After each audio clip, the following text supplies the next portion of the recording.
सुप्रभातम।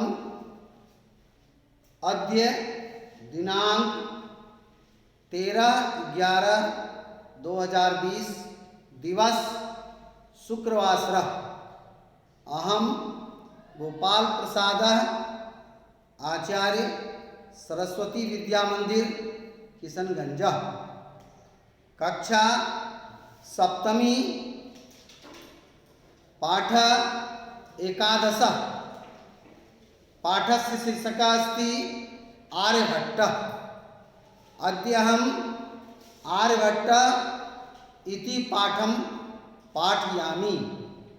सर्वे ध्यानेन शृण्वन्तु।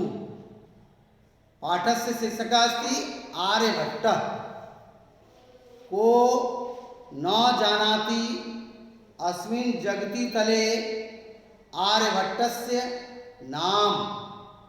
को मतलब कौन, न मने नहीं, जानाति जानता है। अस्मिन् जगति तले इस संसार में, अस्मिन् इस जगति तले संसार में, आर्यभट्टस्य नाम, आर्यभट्ट का नाम। इस संसार में आर्यभट्ट का नाम कौन नहीं जानता है। अस्मिन् जगति तले इस संसार में आर्यभट्ट का नाम कौन नहीं जानता है। एषा भारतस्य प्रसिद्ध गणितज्ञ महान खगोलवेत्ता च आसीत्।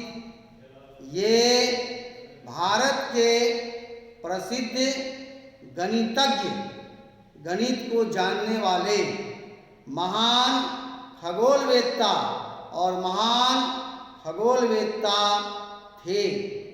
ये आर्यभट्ट भारत के प्रसिद्ध गणितज्ञ और महान खगोलवेत्ता थे।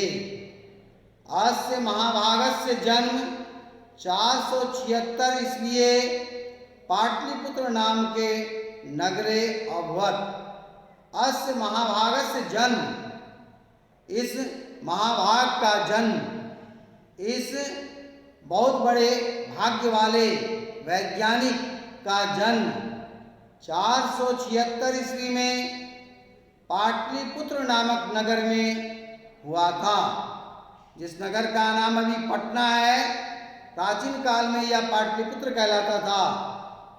इस महाभाग का, इस बड़े भाग्य वाले वैज्ञानिक का जन्म 476 ईस्वी में पाटलिपुत्र नामक नगर में हुआ था। वर्तुलाकारम एषा धरणी स्व अक्षेषु परिभ्रमति सूर्यस्य परिक्रमां च करोति। वर्तुलाकारम गोल आकृति वाली, वर्तुल का मतलब गोल, गोल आकृति वाली ऐसा धरणी, यह धरती, गोल आकृति वाली यह धरती स्व अक्षेषु अपने अक्ष पर, स्व मतलब अपने, अक्षेषु मतलब अक्ष पर, परिभ्रमति घूमती है।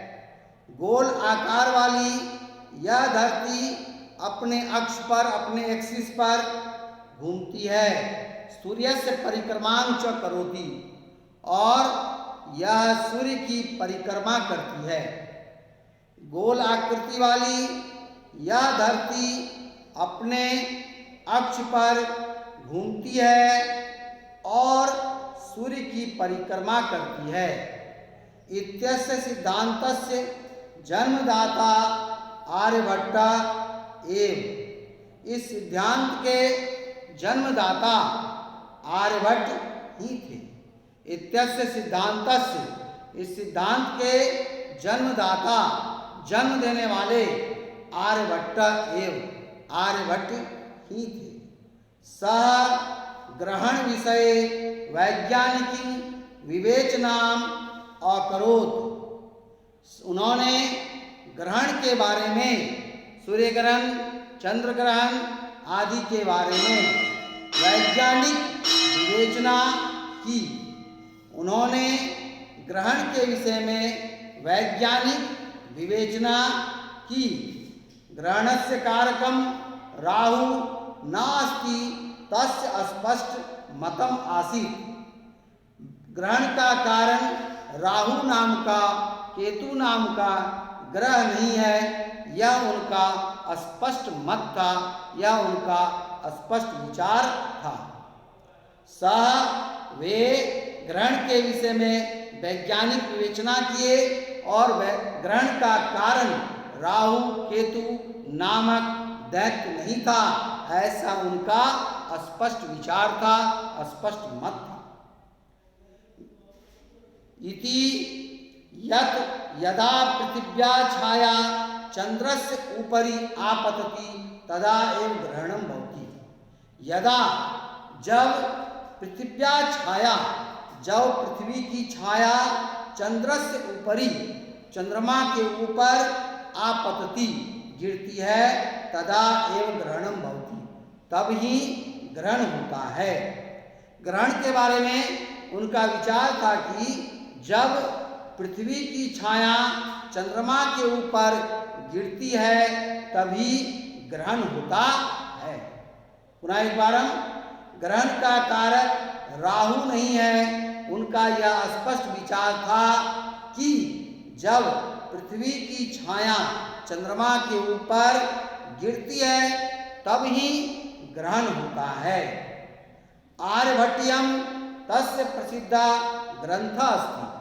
आर्यभट्टियम उनका प्रसिद्ध ग्रंथ है। आर्यभट्टियम उनका प्रसिद्ध ग्रंथ है। ऐसा ग्रंथ संस्कृत भाषायाम एवं लिखित अस्ति, और यह ग्रंथ संस्कृत भाषा में ही लिखा गया था। ऐसा ग्रंथ, यह ग्रंथ संस्कृत भाषायाम एवं संस्कृत भाषा में ही लिखित अस्ति, लिखा गया था। तस्य अन्या रचना 10 गीतिका सूत्रम आर्याशतम च अस्ति। उनकी दूसरी रचना 10 गीतिका सूत्र और आर्याशतम है। यानी आर्यभट्ट की एक रचना तो आर्यभट्टियम है, उसकी दूसरी रचना है 10 गीतिका सूत्रम और आर्याशतम है। गणिते सह पाई इति संकेतस्य सटीकं मूल्यस्य निर्धारणम अकरोत्। गणित विषय में उन्होंने पाई संकेत का सही मूल्य निर्धारण किया था। इसका मूल्य है 3.141661। गणित विषय में उन्होंने पाई संकेत का सटीक मूल्य का निर्धारण किया था, और वह है 3.141661। ऐसा महाभागा चंद्रगुप्त विक्रमादित्य से सभारत्नेषु एकासी। ये महोदय चंद्रगुप्त विक्रमादित्य के सभारत्नों में से एक थे। ये महोदय चंद्रगुप्त विक्रमादित्य के सभारत्न, उसके 9 सभारत्न थे, उनमें से एक आर्यभट्ट भी थे। ये महाभाग चंद्रगुप्त विक्रमादित्य के सभारत्नों में से एक थे। प्रथम भारतीय कृत्रिम उपग्रह से नाम आर्यभट्ट अस्य नामना एवं निधारितम। पहला भारतीय कृत्रिम उपग्रह का नाम आर्यभट्ट, इसके नाम पर ही निर्धारित किया गया था। भारत का जो पहला कृत्रिम उपग्रह छोड़ा गया था उसका नाम आर्यभट्ट रखा गया, जो इसी वैज्ञानिक के नाम पर रखा गया था। इस प्रकार इसका जन्म हुआ था 476 ईस्वी में और इनकी 473 ईस्वी में, और इनकी मृत्यु हुई थी 520 ईस्वी में। यह जो कालखंड है यह आर्यभट्ट का कालखंड माना जाता है। इस पाठ को हम लोगों ने अर्थ समझ लिया पाठ का। इसका अभ्यास एक्सरसाइज भी लिखा दिया गया है। इति समाप्तम।